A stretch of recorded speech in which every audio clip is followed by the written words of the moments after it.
balmy shores of sunny Florida to the cold winds of Chicago and everywhere in between.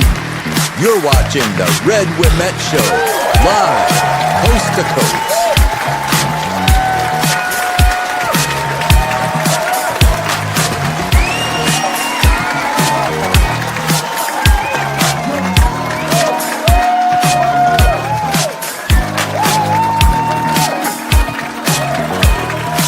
And now, Chicago's talk of the town, Mr. Red Wimet.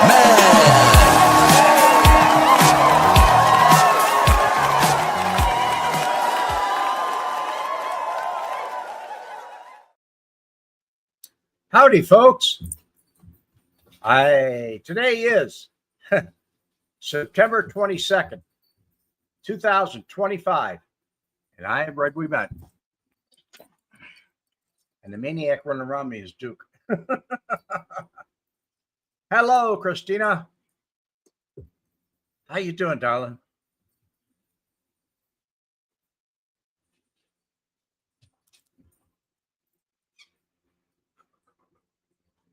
Holy mackerel.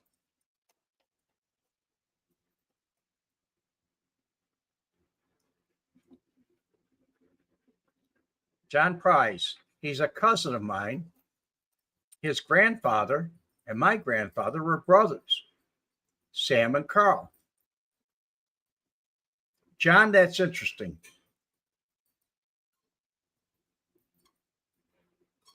His grandfather. Okay. Because I went to, I believe it was on Norica, where he had an apartment building or something like that. And his mom lived there. And I knew about his brother, Lenny. And he had another brother, I believe, by the name of Rocky. And one of his nephews was an attorney, Richard Caifano. He lived over at Sandburg Village, right behind where I was. And they were interesting people.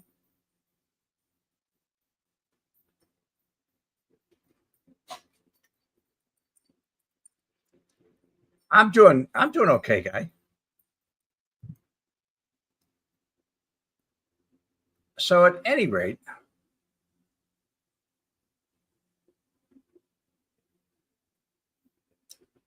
Marshall was a very interesting man.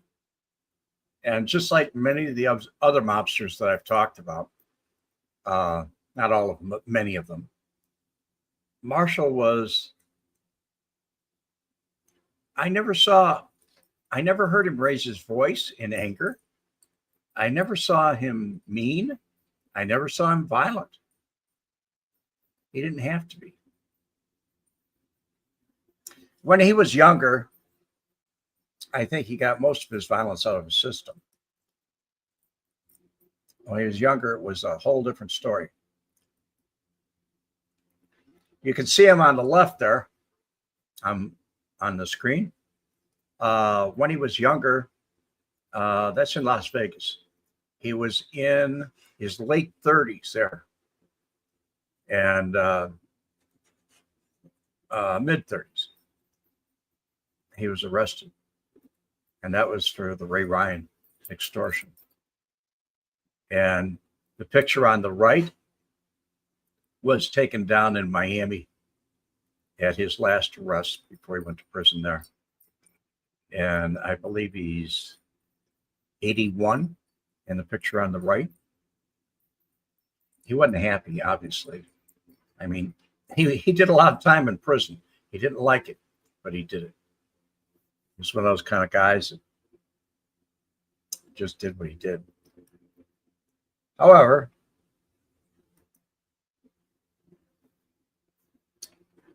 Marshall was an interesting man.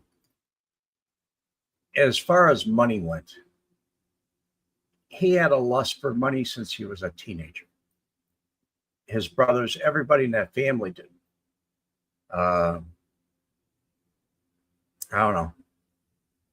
He goes back before the 42 game. But When he did join the 42 gang, he was an equal to Sam Giancana. And Marshall was more interested in the ladies than he was in getting power. He really was interested in the ladies. Don Carlo, how you doing, guy?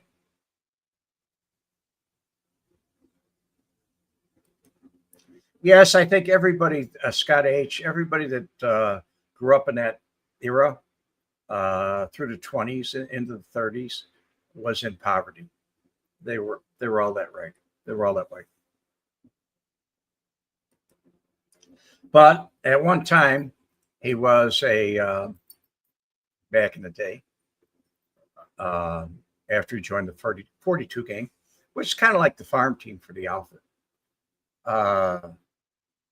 They both ascended into the outfit through Paul Ricca, and eventually he was the right-hand man of Marshall Caifano, of Sam Giancana. But Sam Giancana took him in tow for a lot of reasons. He had brothers, and he was muscle. He was involved in the Teddy Rowe incident about taking over the policy games on the South Side. That was Marshall. And his brother was killed during that. And as a result, he vowed. Marshall had a vengeance on him. I mean, he was Sicilian, and he had a real vengeance on him. But money, yeah, he wanted lots of money. But I think the only reason he wanted money was so he could party, have a good time. Marshall wanted everything. I don't think Marshall ever had any children, but he definitely had a lot of ladies, a lot of women. It was that way. Hello, Rhonda. How you doing?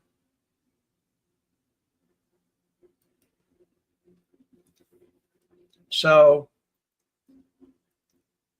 to answer Tim Hunt's question here, what was his rank and function? It changed over the years. He was one of those guys that started at the bottom and outlived a lot of people. He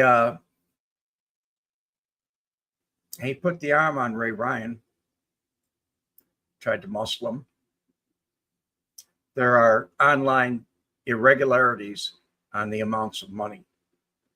All I can tell you is what he told me that I think is more accurate, because he told me a lot of things. He was very open and honest with me about everything I ever talked to him about. Matter of fact, I got to say, he was the first person that I ever saw act or listened to that kept his word. Marshall was big on keeping his word, whether it was bad or good. He kept it. And he was a fine man, but like I said, when he went with Johnny Delmonico, the muscle Ray Ryan, it was over some gambling dispute that he was cheating at that he was cheating. Ray Ryan was cheating at cards, allegedly. And Marshall went to collect the money, but he also put the arm on him for other money. He wanted money from him in the future. He was going to keep on taking it. And that was his reason for collecting. Well, Ray Ryan went to the authorities.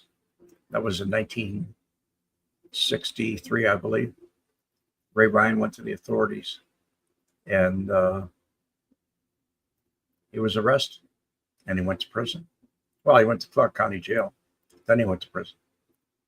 And when he got out of prison, it was 1972, I believe, or 73. And that's when I met him. He was an unusual man.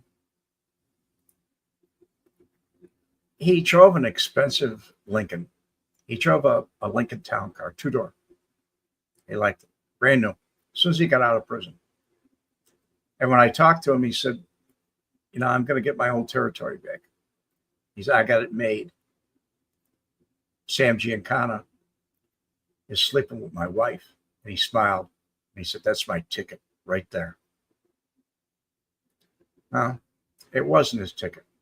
And in the meantime, Sam Giancana didn't have any say-so. He was just brought back from Mexico after the Mexicali's got rid of him. So all of Marshall's dreams, and he had some good dreams, they just crashed. They crashed. He had some stock certificates that were stolen back and before he went to Las Vegas. And they were his ultimate end. But in between that time, I watched him do a lot of things that were different. I never saw anybody try to make a move on Hugh Hefner. Marshall did. I was with him. We were over at the Playboy building. He said, come on, we're going someplace. And they were doing Playboy After Dark, which is a live TV show. Or it was being taped. I don't know if it was live or being taped or what. But I thought it was very risky. I didn't know what was going to happen till I got there. Just like many things that I went along for the ride, I was just another body. But when I got there, he went over alone. He said, wait here for me. And he went over alone. He talked to Hugh Hefner. And he told Hefner that he told him he needed a partner. He said, you need a partner. And Hefner said, no, I don't think so. And they did discuss a fee. But if you look for records for it online and everything, Hefner says to the press and other people he talked to, even through Playboy magazine, he wrote an article, or somebody wrote it for him. And it said that he decided it was time to move to California and leave Chicago. And they did. There were too many problems. But as far as Marshall, he always had the finest things. Like I said, he had a beautiful Lincoln Continental, brand new. I had a Mark IV. He had a Continental, two-door. Clothing, always the finest. I remember a couple times he said, "You should use my tailor." And I said, "What?" And he said, "Come on, we're going for a ride." And he took me to his shop where he bought his shirts. They were all custom made. The guy knew his size. He'd call in on a phone and say, "Yeah, I like that material. I like this. Make me up a dozen. Make it 2 dozen. Have them delivered to my house. Put them on my account." Everything he ran an account with. And he always paid. He was a man of his word. Very much so. So, I'm sure when he got out of prison, he was like, I didn't see him the minute he got out. Actually, Johnny Rogers was with him the first time I saw him. First time I met him was in my porn shop. It was before it ever opened. And they were walking around looking at it in the back. Kurt Hansen let him in. It was, I didn't even know his name at that time. So later on, Kurt told me who he was. We had a fine relationship. Like I said, he always, money? Want? He wanted the sky. Was he satisfied with it? Yeah, when he got enough money in his pocket, he was always satisfied. But when it emptied out, no. But he liked me because that was regular income. It came in. He could count on me. And when the money got bigger, he didn't turn around and tell me, "I think maybe you should pay more." When I asked him about one time, he said, "What did I tell you? A deal's a deal's a deal." In the very beginning, we said $500 a week. Well, that other guy is gone now. So you're giving me $250 a week. I don't mind stopping by your house and picking up $250 every week. Okay? I said, fine. I was good with it too.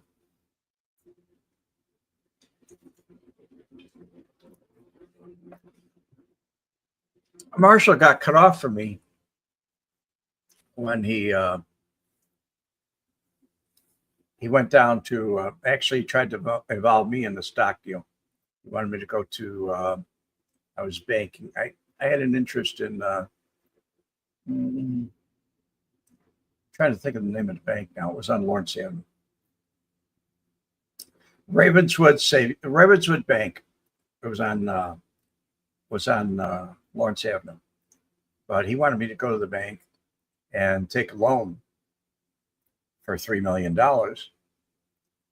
and use the stock certificates as they were counterfeit. He had some real ones, but he had the counterfeits he was going to give me as a security for the loan. I didn't like the idea. I knew I was going to wind up going to prison, or he was just going to keep the money and kill me. After he got $3 million, what the heck? It wouldn't have bothered him. So what I said to Marshall was, I don't think so. And he looked at me, gleam in his eye. And I said, okay. But he took those shots later in life. It was after, must have been around 1979. He went down to Miami and he took the real stock certificates and tried to use them as collateral with a banker. It was Westinghouse stock.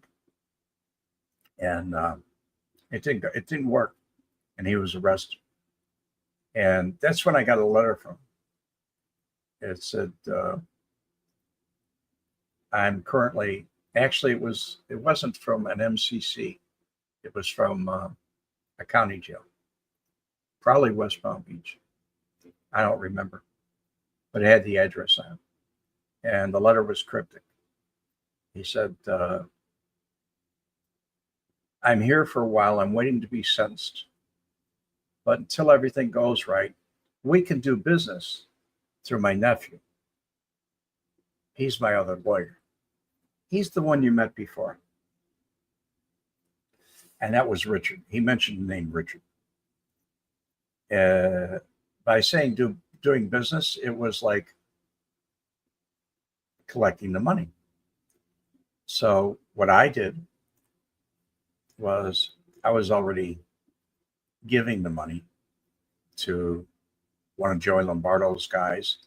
It was Jimmy Kozo's father-in-law. And I called him up and said, what do I do about this letter? And he said, forget about it.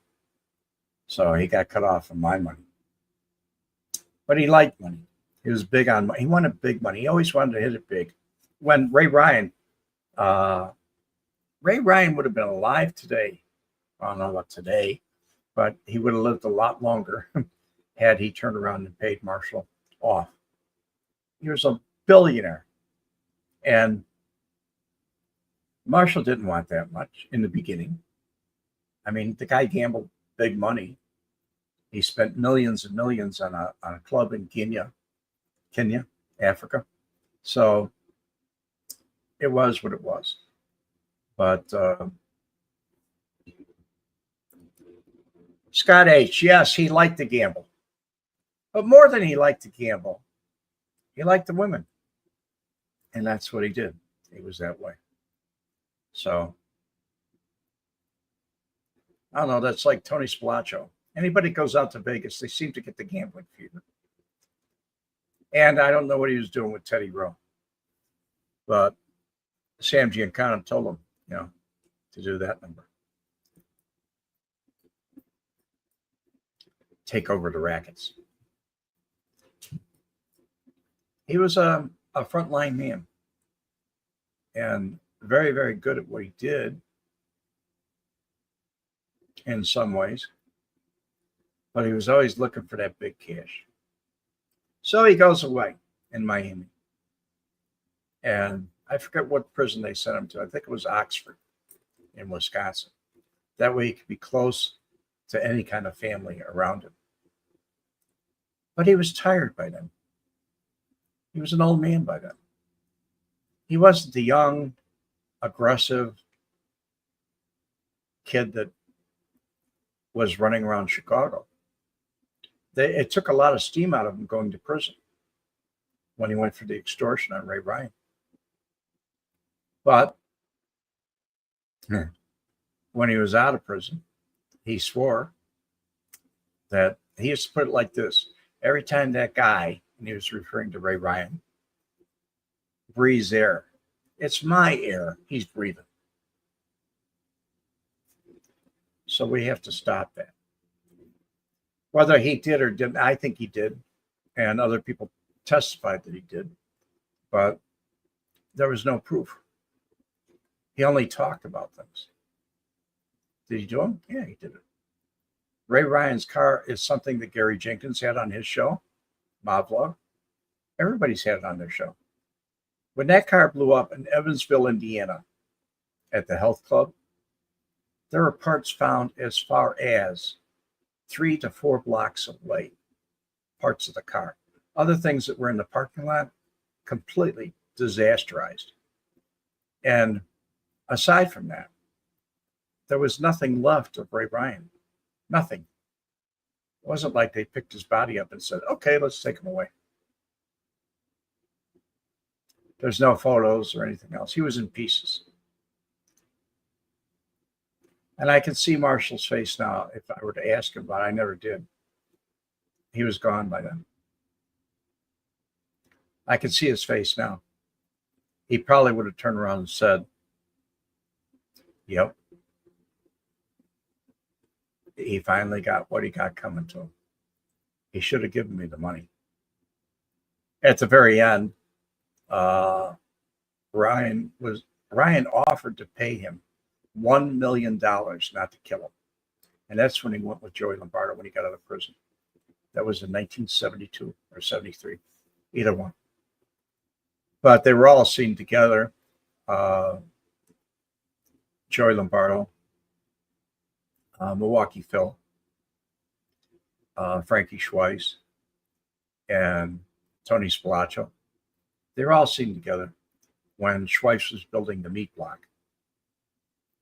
And he gave up his plug nickel and his other things that he had done on Wall Street. That was at 1321 Wells. But Marshall was around, and you'd never know. And he used to tell me too, or he didn't tell me. Johnny Rogers told me. He said, "You never know when that guy's broke or if he's rich. He's always carrying a wad in his pocket, and he's always dressed nice." And that's what I saw about him. And he was that way. That's the way he was. Johnny Rogers had a nickname called the Hillbilly. He was from Polk County, Florida. He was an arsonist when he was a kid. He went to some reformatory in Florida that's famous for hurting people. And he was just whacked out. Marshall met him in prison. And when he got out of prison, he bought him he leased him a brand new caddy. And he always made payments on it. He took care of him. He also got, I think, 18 months marked off on Marshall's sentence. And just marking him off for a day, getting a day knocked off his sentence was a lot. He was happy about that. But he always liked the big money. Well, he was going for that couple $1 million loan on the stock certificates, which he totally intended to walk away from. You don't think he was going to make payments on that loan, do you? It just wouldn't happen. And I'm sure the bank was scared, very much afraid. Those were rough times. So when he came out of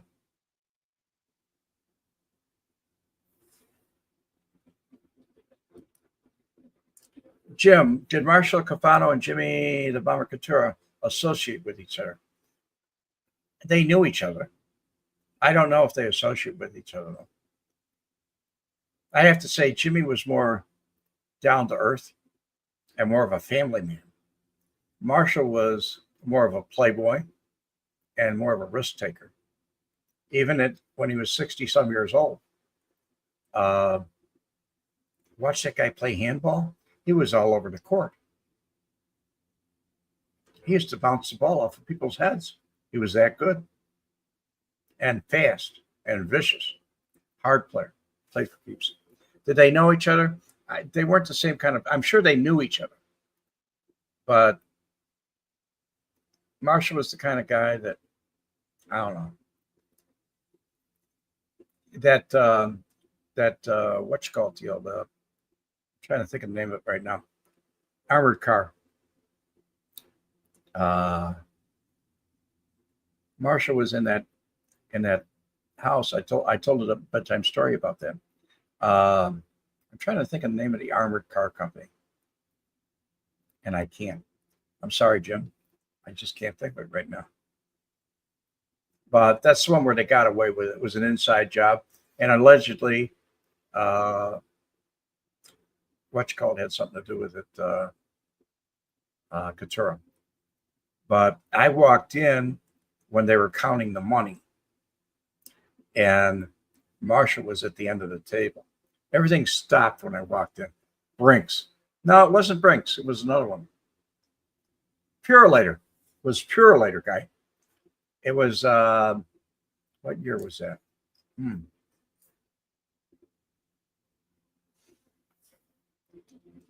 It happened in Chicago, right downtown.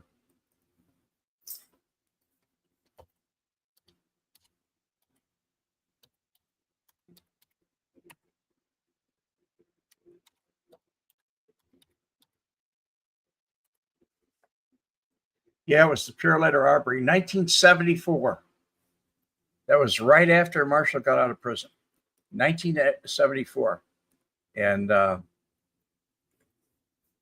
was looking for everybody. There was nobody around. And I had Kurt with me. I said this in a bedtime story.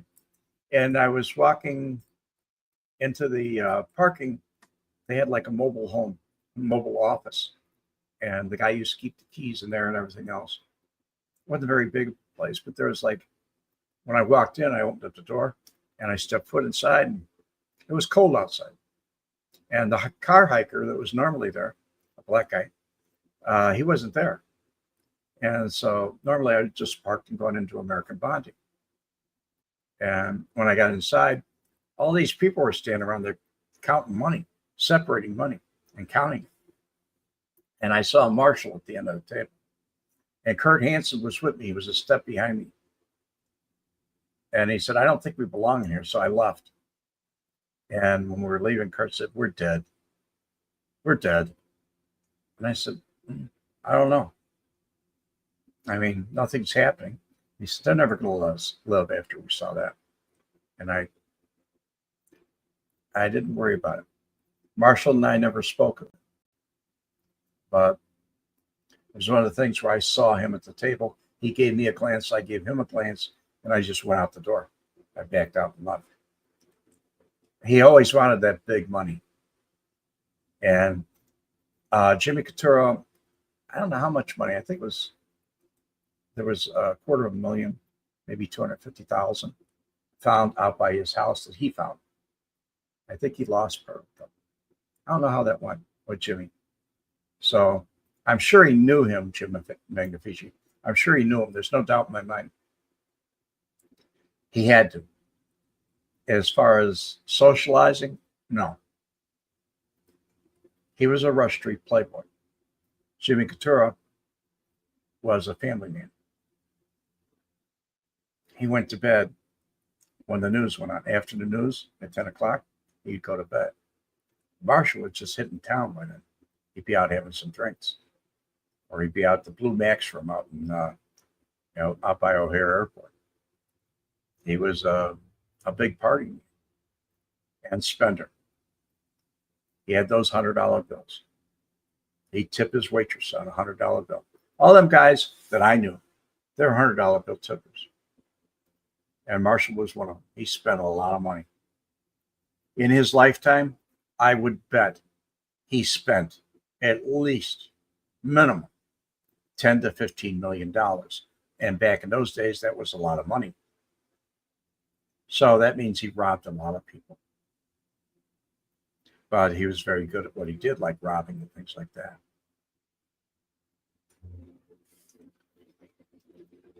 He kind of impressed me. His wealth wasn't in real estate, although his family owned several buildings. It was just different.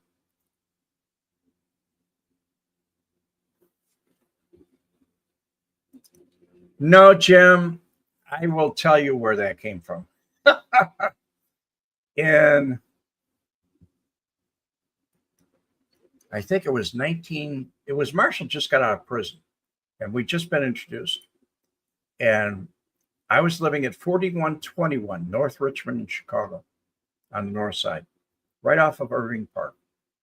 And one street in, a street and a half in off Irving Park.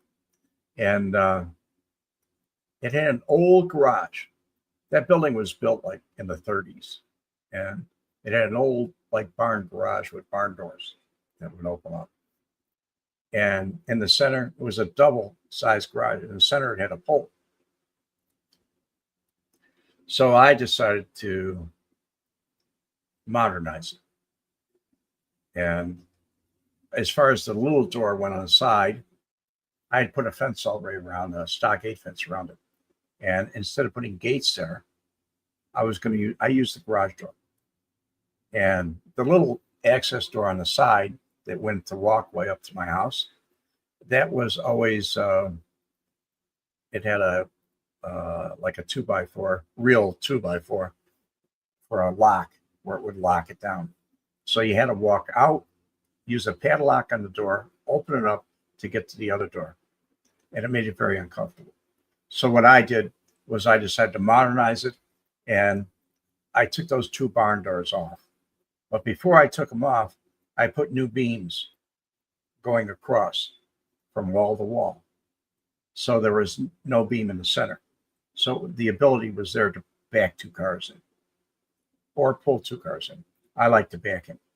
So the day that I actually cut this thing, I didn't use a sawzall. I used a circular saw. And the day I actually cut this thing, I had the new door waiting. And I had decided that I was going to put up a metal door, steel door, not lightweight. It was a heavy steel. But I also decided to put up a Genie remote control that was made by Alliance at that time, garage door opener. And I think I bought it at Sears. I might have. But anyway, I had it sitting there. And Johnny Rogers, you were talking about bombs, Jim. I'm trying to get to the bomb situation. Johnny Rogers was great for arson and bombs. And they were looking at me while I was putting this thing together. And Johnny came back alone, Johnny Rogers did, and said, "Let me see that thing." I said, "Oh, go look at it." I was worried he was going to steal it. But he looked at it. And meanwhile, while I was building, I had the door finally installed on the rollers, had it all ready. And I was getting ready to put the opener up. And I did put the opener itself up, but I need the sending unit. And the sending unit was set on 18 volts. And he had blasting caps with him. And he wanted to know if he could put the blasting cap on the 18 volts and then hit the garage door opener, if it would work. It did. The cap went pop when he hit the button. And he smiled. He liked it. That's where Marshall got the bombing method. And although Ray Ryan said it was an ignition, or the police say it was an ignition at the time, we were all talking about it. And Johnny Rogers was talking about it too. He actually went down and testified at the inquest. And it was a remote control. Everything was blown to hell. There was nothing left. So I can see where they made the mistake, but they did say it was ignition when he got inside. And that was partly true, because when he got inside and shut the door is when somebody pushed the button. He may have started it, but nobody was actually in the parking lot. There were no eyewitnesses to it.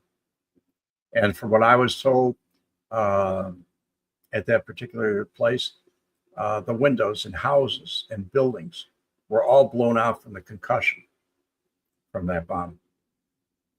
No, he didn't get it from Jimmy Couture. I don't think he did.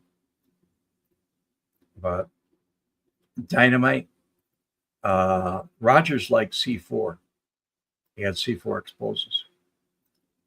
I never actually watched Marshall with any explosives himself, but he was capable. Everybody said he was. Everybody that was around, even the guy he did time in prison with, Rogers. Johnny Rogers, his name was Alva Johnson Rogers. We called him Johnny Rogers. At that time, Marshall told me his name was changed to Johnny Marshall. So that was it. Tim Hunt, Vince Solano only would tip me the buck after drying his car at the gas station that she worked at in the 1980s near his home in Lisle. Lisle was way out west. That was different. How you doing, Pim? Hope you're having a good day, buddy. Anyway, I don't think there was anything that was beneath Marshall. I mean, he could shotgun somebody. He could shoot him with a Derringer. It didn't make any difference. He could hold them underneath water. He could light their hair on fire. Marshall didn't bombing. No big thing. I don't think there was any way of harming somebody that was really foreign to him. If there was, he'd say, oh, I can handle it anyway. He was that kind of muscle. He's a little guy, but he was dangerous. Very dangerous. There wasn't anything that he wouldn't get into. And he loved the money. He had this thing, I started to talk about it, where he just would never let anybody know whether he was down on his luck, didn't have any money, or if he was really fixed. If he had millions, you'd never know. He acted like he had millions whether he had it or not. He got used to hobnobbing with big money when he was probably around 26, 27 years old.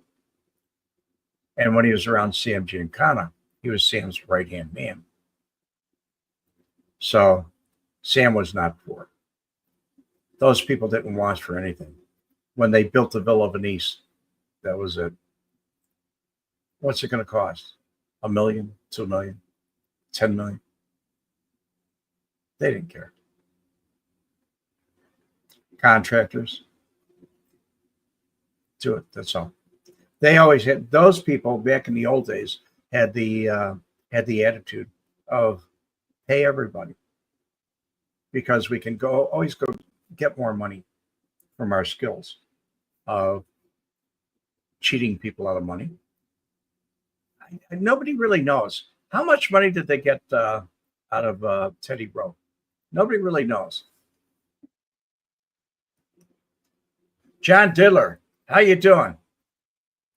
Did I personally like Joey Lombardo, and did you get along with him? Yes, I did like Joey, and I did get along with him. Joey and I never had a crossword, ever. And I spent a great deal of time with him. We ate together. He didn't swim in the pool when I was over at Kozo's, but I was swimming in the pool. And several times he handed me a beer or he'd hand me a towel. Did I like him? Yeah, I liked him. He was funny. He wasn't the animal that they talk about today. He wasn't like that at all. Thank you, John. I appreciate the 20. Thank you, buddy. Hey, Kraut, how you doing? I'm doing very well. God bless you. So these people they're all gone now. And Joey, you just mentioned Joey Lombardo. John Diddler mentioned Joey Lombardo. And Joey was young compared to Marshall. They had to be at least 25 years difference between the two of them. Let's see, Joey was in his 40s then, early 40s. And Marshall was it was 62, 63 years old then. So normally he wouldn't have been subservient to Joey. But that's the way it turned out to be. Just that way. Jim Magnifici, it seems that the Sicilian outfit members were pretty brutal in their methods. You got that right, man. The Sicilian curse was really bad. It really was.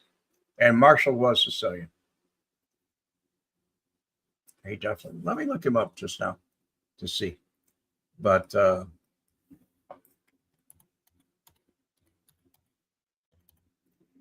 I'm pretty sure he was.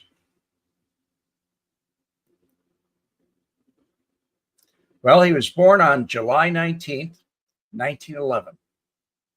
And he died on September 6th, 2003. He was born in New York and immigrated in the 20s to Chicago, where he became a mobster under Paul Ricca. He was a boxer in his youth. In the 40s, he was sent to Los Angeles, and he was managing Mickey Cohen and that sort of thing. He was actually, according to his bio, he was actually at Virginia Hill's house when Bugsy Siegel was shot to death. He knew Gus Greenbaum, the Flamingo Hotel. So he was sent out to Las Vegas in the 40s, probably 43, 44, during World War II. And his father was born in Sicily, and his mother was born in Sicily also. So they were Sicilian. He had the Sicilian blood. And that was the thing.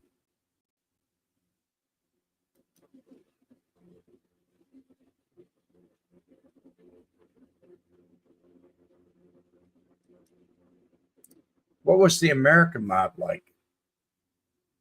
I don't know what the whole American mob was like. All I did was deal with the outfit in Chicago.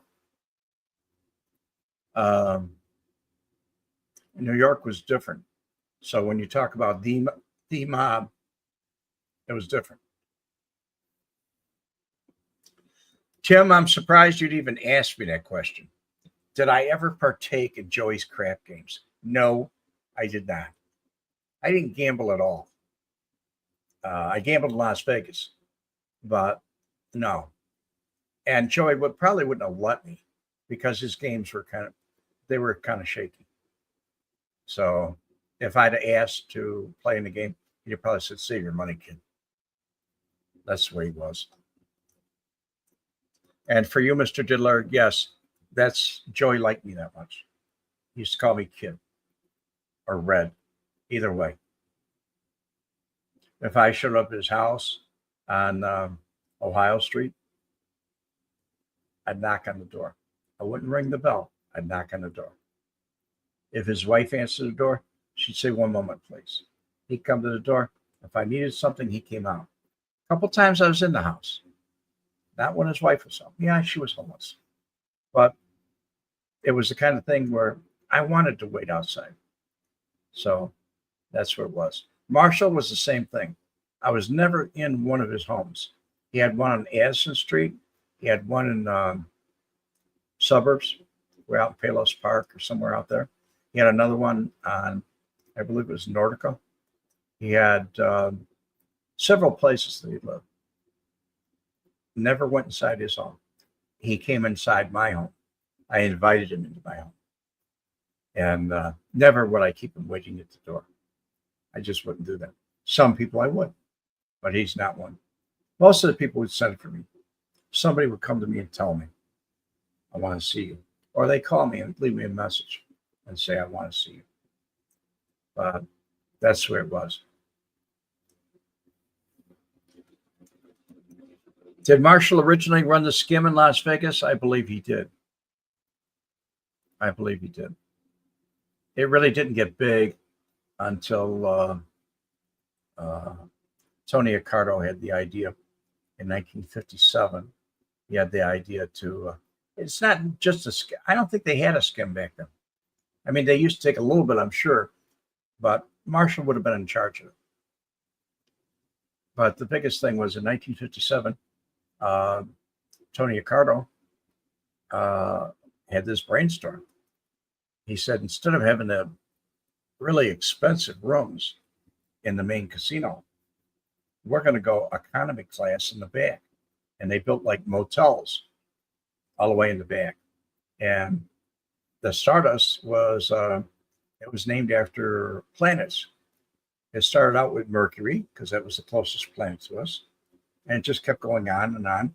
I mean, you get down to the end, it was Saturn and Jupiter, or Pluto, rather. But they were all just buildings. And they were kind of nice, very well taken care of. But the prices were like, this is in the 50s. Instead of being like $150, $200 in the hotel, they'd be in the hotel, but they'd be in the back, in the motel part. And for $28.50 a night, you could have a hotel room. Well, what happened as a result of that? Junkets. People got on airplanes before they had jets. They were airplanes. They would get on that airplane and fly to Las Vegas. And they would pay like $90, $99.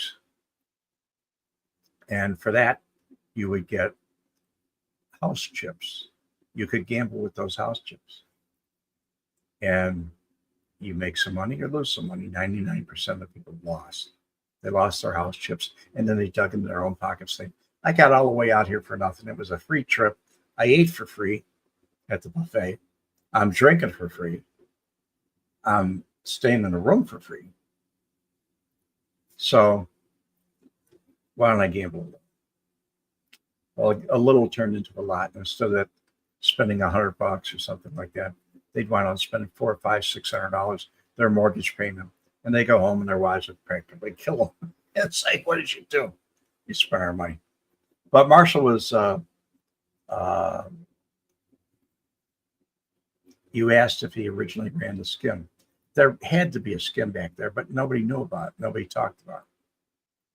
I know that once he went to prison, Sam Giancana was really upset because he was going to miss him. But Sam ran across his own problems until, right? And 64, I believe, 63, Marshall went to prison. And everybody was leaning on him, especially Bill Romer. In 1966, he left Chicago. So everything had a vacancy, kind of an air vacuum for a while.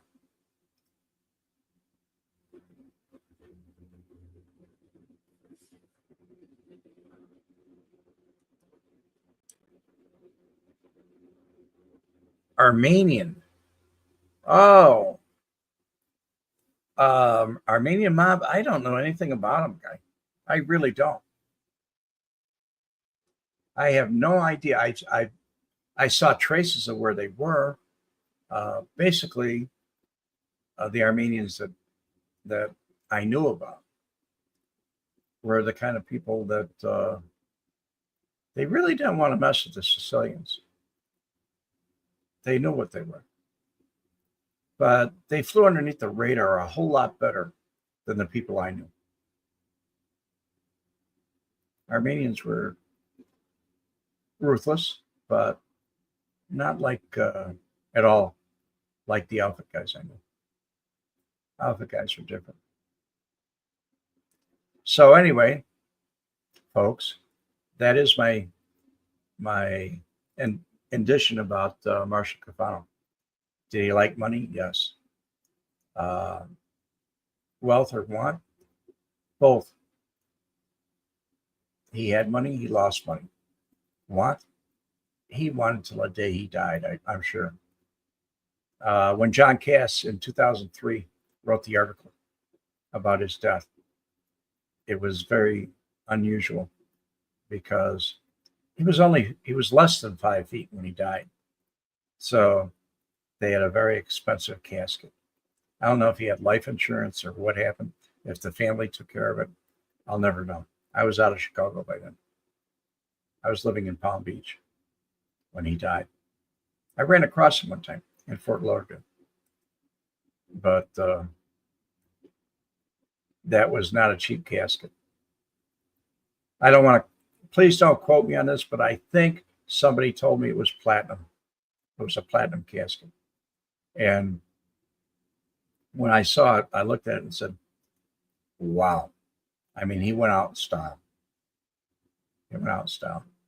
The people that saw him there said he was a shriveled up gnome of a man. There was not much left. And let's see, how old was he? 1911 to 2003. 21, 31, 41, 51, 61, 71, 81, 91. 201, he would have been 90. So 203, he had to be 92 years old. He outlived a lot of people. He definitely outlived a lot of people. So anyway, that is my story about Marshall Caifano. And I'm happy if you folks enjoyed it. Not many people want to talk about the old timers that really knew them. Thank you, Christina. Interesting. Thank you. See you on the next one. Okay. That's my cue, folks. Christina just gave it to me. It's Red We Met. Out. Have a good day, folks. And I'll see you Wednesday on my vlog and the after party, too. God bless you. Bye now.